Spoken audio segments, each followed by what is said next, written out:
नाम थके गाता है सबको बताता है, समझ नहीं आता तुमको ये सब क्यों करता है, समझ नहीं आता सुधर सब नाम थके गाता है सबको बताता है, समझ नहीं आता तुमको ये सब क्यों करता है, ये सब क्यों करता है। नाम थके गाता है सबको बताता है, समझ नहीं आता तुमको ये सब क्यों करता है। अपने के कहे सरदार हम बानी मनोजावा के बहन सपनावा में आती है, गंगा गाना गा के महल डोरावा बोए पंकजावा के बहन सपनावा में आबो है।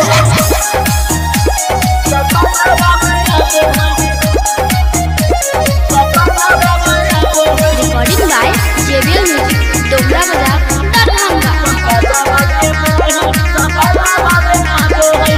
न जाने कहाँ मिली दिलावा के तार हो, अपने के पूछे सुपर सतार हो, सुपर सारे न जाने कहाँ मिली दिलावा के तार हो, अपने के पूछे सुपर सतार हो, न जाने कहाँ मिली दिलावा के तार हो, अपने के पूछे सुपर सतार हो। और वीर के काहे पर बहिनी सताती है पंकजावा के